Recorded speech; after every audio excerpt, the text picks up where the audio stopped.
All right. Well, I am back, and I promised some special editions or some special events going on, and this is one of those things I'm hoping to do for the rest of the season at least, maybe one a week or something like that. I am interviewing the organization owners. We have 6 organization owners, and week number 1, we are starting off with the owner of the organization called the King's Court. It is the King Cooter himself. And good evening, and how are you doing? Oh, I'm great, bud. I'm great, bud. Happy to be here. Happy to be providing content for every Quack and Smite member. It's an amazing league. They do an amazing job, and I'm happy to provide some content for their pleasure. Awesome, awesome.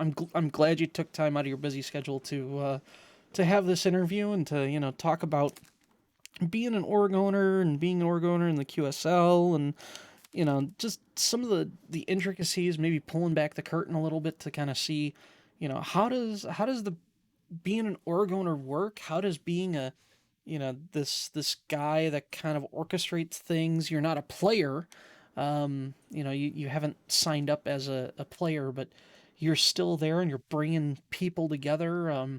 So just wanted to get you here to ask some questions and to see sort of how that intricacy happens.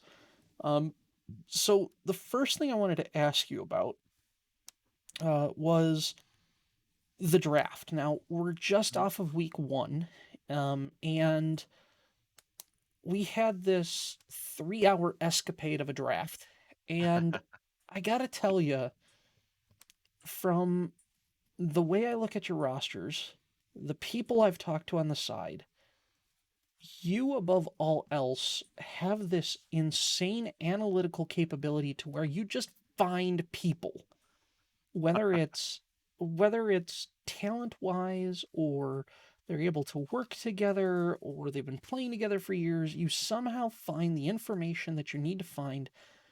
Just how do you draft so well? Because you've done this a couple of years in a row now. So how do you draft so well? Yeah, I mean it doesn't come from lack of time, right? So embarrassingly enough, I mean I take a lot of time to make sure that I look over each player, and I talk to a lot of people who are decent at the game, decent in these communities that know um or that I trust their opinion that they know about these players, right? So funny, funny enough, QSL season 1, I was one of those. I was one of those captains, which in essence is what I do now as an organization owner. It's kind of the same thing as a captain, but not really. But in terms of the draft, it's kind of the same thing. Um, I was awful in season 1. I was one of those guys that I'm just gonna draft my friends. And we were not very successful in season 1. I don't know that we won a game in QSL season 1. And then season 2, I was blessed enough to move into a captain role again. Kind of rebuilding a team that was kind of in shambles. Again, not a very good team, but I was kind of slim picking since it was a rebuild in the middle of the season, kind of a saving a team, making sure that we QSL could fill all the teams. And then last season, I was lucky enough to uh, watch a lot of games. With the pandemic and things like that, you have a lot more time to look over things and watch games and kind of see, you know, this player's doing well, this player's doing well. I had a lot of time to do that, and I also had Vakis as my captain in season 2.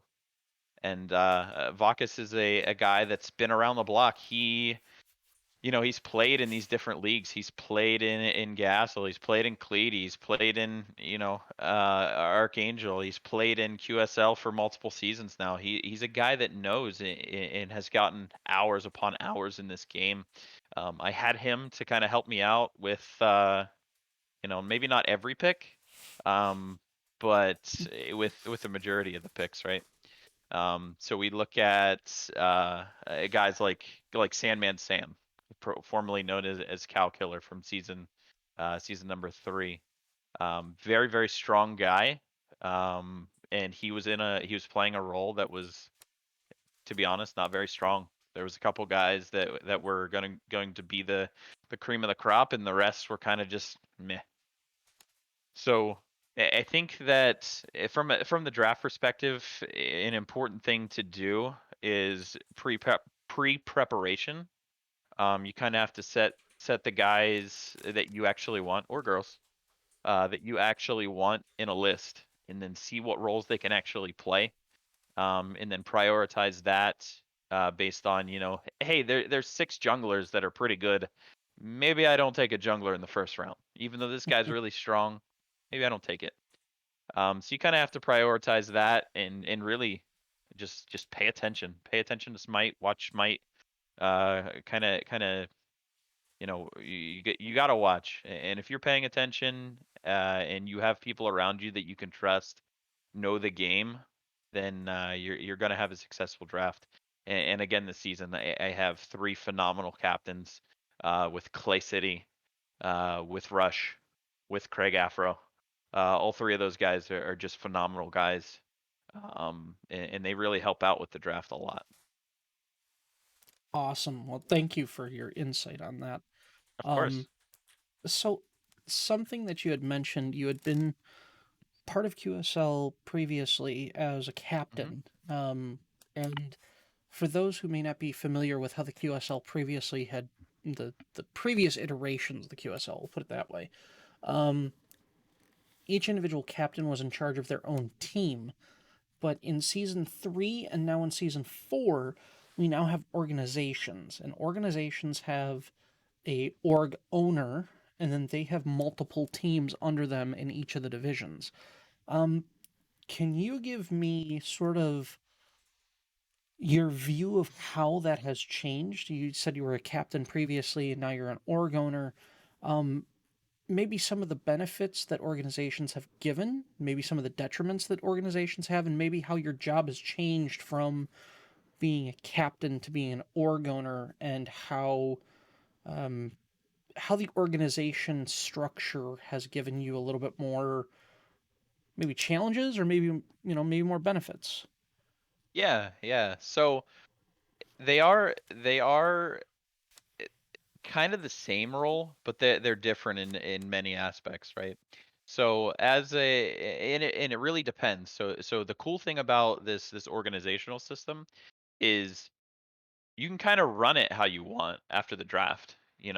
Example would be in season 3, I had Vakis. Vakis said, I want nothing to do with scheduling. I will take care of everything on the field, but I don't want to touch scheduling. So I said, that's a valuable asset, and I'll do the scheduling as the organization owner. I'll make sure that I get each match scheduled. Not only for you, I also got the matches scheduled for the minors teams as well. So the only difference from what I was doing there versus what I was doing before is I wasn't really playing the game. I was kind of just a guy that would stand in the background, and luckily enough, I do have a decent mind for the game and an eye for the game.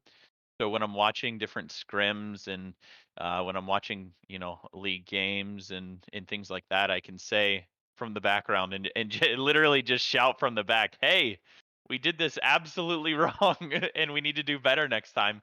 And as the perspective of somebody who's not even on the field, it's very different. Versus like like Vakas did last season. He was on the field, and he you can't really see what everybody and everything is going on while you're actually playing the game. So he would control like different things with the players. Like from time to time, something bad would happen, and a player would get mad, and Vakas would say, hey, we'll be okay.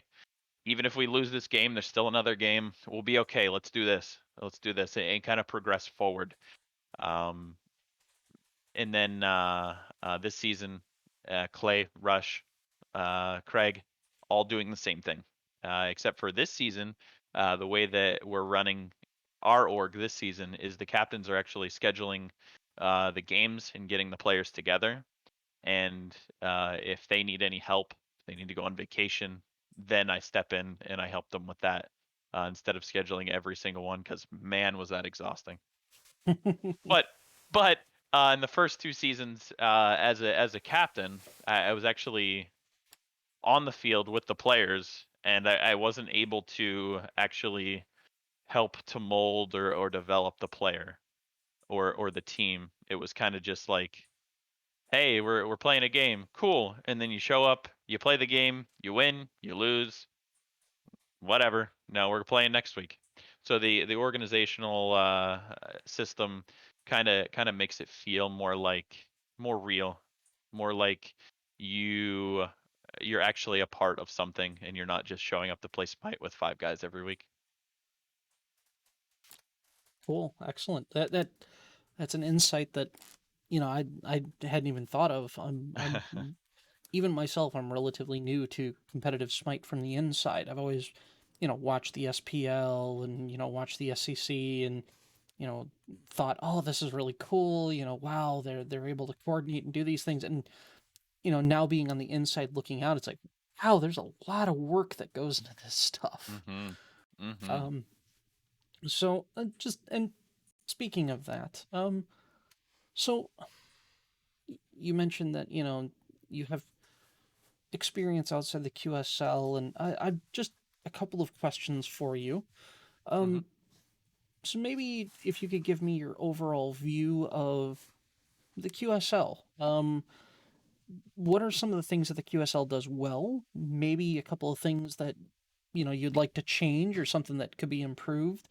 Um, is there something that QSL fulfills a need or a niche in the community and kind of fills that very well, or is there something that maybe the QSL needs to work on a couple of things? As far as a structure goes, I think that the QSL is doing a really good job at making sure that they aren't catering to any specific level of player, right? So there are leagues who cater specifically to your lower, quote unquote, lower end players, right? Where these ranked players who play at bronze, silver, gold, platinum, things like that. And then there are other leagues that cater specifically to your super high end players. Your super GMs, your masters players, things like that. The QSL does a really good job of taking both ends of that spectrum and making sure that everybody gets to play competitive Smite, and kind of maybe even develop some of those lower end players to be able to play at a higher level, and kind of take those super GMs and those GMs and put them in a role where they could potentially help some of the other players in their organization or even on their team. um, they do a very, very good job of taking a community of a lot of different players, shoving them in a in a league system, and saying, "Go have fun, go do your thing." So I think they've done a really good job of that.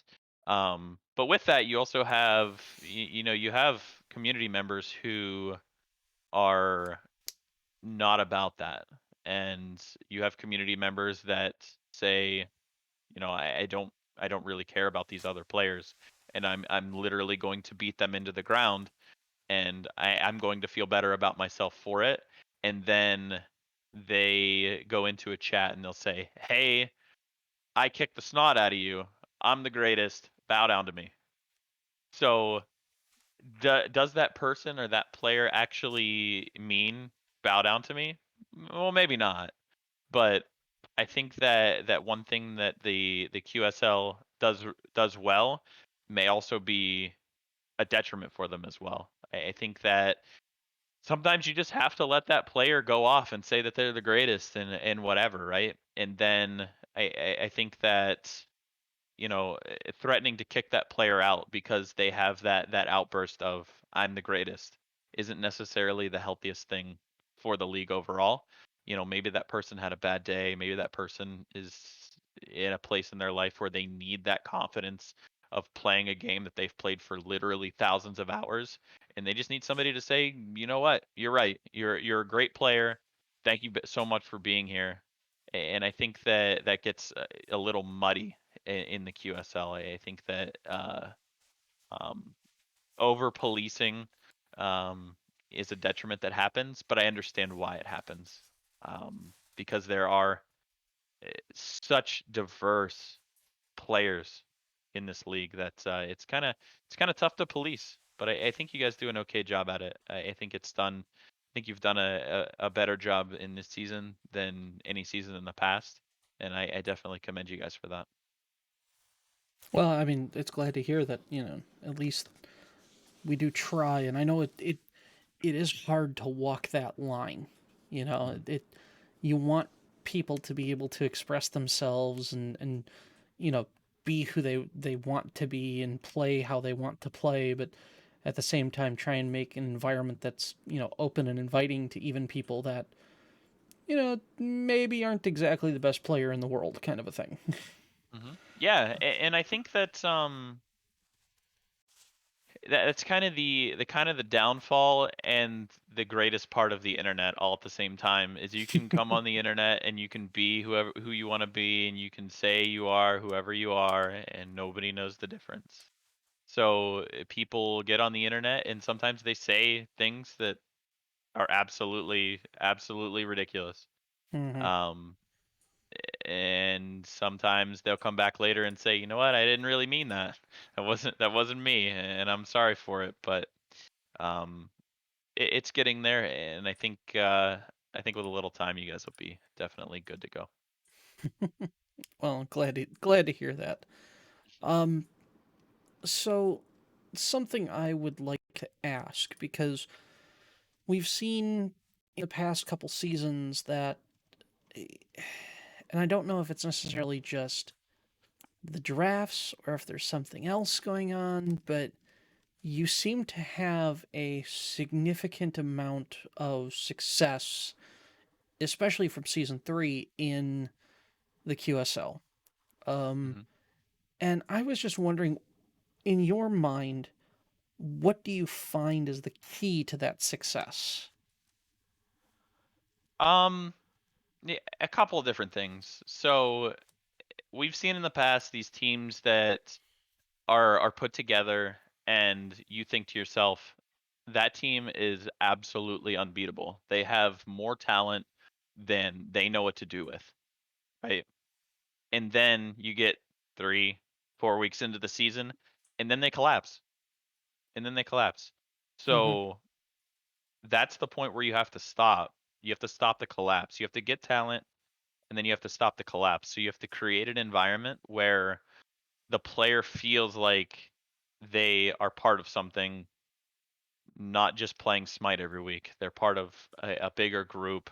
They have potential to, grow not only as players, but maybe their teammates become their friends. And that's the kind of environment that you need to cultivate in order to make sure that not only do you have talent, which is the first step to begin with, is to draft talent, draft the right talent to make Mm-hmm. sure that maybe that back end job where you're cultivating the environment isn't so hard, and it just kind of cultivates itself. So to directly answer the question, step one, draft very good talent. Um, Step two, make sure that the players are happy and they aren't at each other's throats for something so trivial or dumb. Um, and I think if you do those two things, I think that your teams will be successful, Mm-hmm. and your overall your orgs will be successful too. Um, so maybe this is a little bit putting the cart before the horse, but um, so we talked a little bit about you being an Oregoner you being a captain, ideas for the QSL, ideas for organizations and that kind of structure. Um, so this is something maybe that's a little bit outside of maybe your purview, but Mhm. um, how important do you think casting is to a league like QSL, and how do you maybe as an org owner can help out um, with either the casters or production or something like that? Is there any feedback that you can give that maybe would help either the QSL casters or maybe just uh, Smite casters or esports casters in general from an Yeah, yeah, organizational perspective? yeah. So with the first question about how important is casting, in my opinion, it is absolutely vital for a league to continue to grow, and for a set of individuals to improve themselves, right? Because if you get a handful of people who are on a production team, say the camera, right? So Mm-hmm. you have one person. Ideally, you have one person who is the cameraman, um, and they're following the action. Their entire job is to make sure that the viewer, whether that's the live viewer, well, whether that's the person watching the video on demand later, Mm-hmm. um, that person can see exactly what's happening as the game goes on. Because these teams will go back and they'll watch those almost religiously if they're actually trying to get better, and they'll have people who are outside of their own shoes watch it as well with them, um, and say, hey, this could have been done a little differently. Maybe this would have helped you in this situation. Maybe your positioning wasn't exactly right. So having that in a league is so important. And in terms of production and casting in general, I think that casting can be absolutely the coolest thing that leagues can have, right? Because you have somebody watching your game, talking over your game, hyping up the plays, giving you a little bit of analytics as far as why a certain interaction happened, um, so on and so forth. But that could also be the other side of the coin is that could be annoying for other people, right? Because maybe maybe that person doing the analytics has no idea. They have no idea, but they're just pretending to know what's going on, and they state wrong information, or they say, hey, this person shouldn't be building this, and they suck really bad because they're building that. Well, and now I'm not going to watch the video on demand either. So I think there's a fine line from the organizational perspective of, okay, we're going to watch this, but are we going to listen to it as well, or are we just going to watch it? Mm. Because from my perspective as the org owner, I watch nearly every set with everybody on my team, whether it's at the same time, whether it's in a couple different groups, whether it's one on one. Um, we go over every single game for the most part. So if the production is good and we can actually see the plays as they're happening, that's super useful. If the casting is good and we can kind of play off what the analytics is saying, or we can kind of play off what the hype caster, we'll quote unquote hype caster is talking about, Mm-hmm. and kind of feel good about the play that happened there, that can really boost morale as well. So I think that having that really good hype caster, along with having the analytics caster that can kind of lead the viewer along, and then having the really good uh, production or camera crew, is that's the piece. What is that called? Piece de resistance. Yeah. If that's what it is, Mm-hmm. um, that's huge, huge. And if all of that comes together, you'll see that the player base will love it. They'll buy into it, and the league will continue to grow. Awesome. Thank you for that. Hmm. So I want to be judicious with your time here, and I don't want to extend Hmm. this completely out. I want this to be sort of a little treat for our listeners out there. Sure. And I know a lot of our listeners are going to be either QSL players or Comp Smite players. So if there was something, since you've obviously been in competitive Smite for a while now, Hmm. if there's something as a player or as an org owner, if you want to get better at it, if there's just a piece of advice that you could give someone who, say, like maybe in my shoes, where you're in the lower brackets, you're in the lower tiers of play, and you're looking at maybe either becoming an org owner or a captain or even just a better player at Smite, what's some kind of nugget of advice that you can give them to help them be a better player? I'll give a couple of nuggets. Number one, if you're looking to get better, it really depends on what level you're at. Number one, you have to play the game, and when you play the game, if you're trying to get better at it in the competitive scene, it's the old adage, you practice how you play, and you can't go into just a casual game consistently and just run at people. You can't just go out there and die 27 times in a game, but hey, I got 23 kills, so that was really cool. You have to go in as if you're trying to win a competitive game every time you go in there. Improve your mechanics, improve your knowledge about the game. And then once you hit a certain point, you have to find a coach or somebody that you can rely on to kind of help you along with filling in the missing pieces. Maybe you're not doing this specific thing right, and this is how you change it. This is not exactly how this works. This is how you change it. So find a coach, find somebody who can help you with that particular piece. Um, and then once you reach that point, then you can analyze the best of the best. You watch the SPL, you watch the SCC, and you try to emulate what those teams do.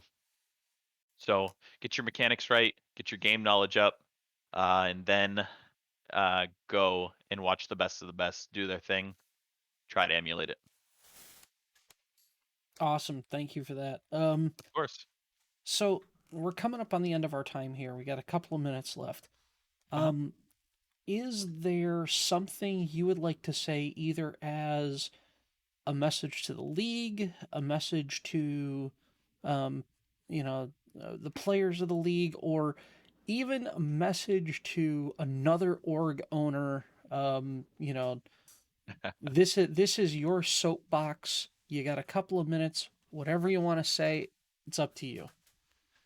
I have to say that, as Jesse Pinkman once said, during our QSL draft, I looked at all three of my captains and I said, they can't keep letting us get away with this.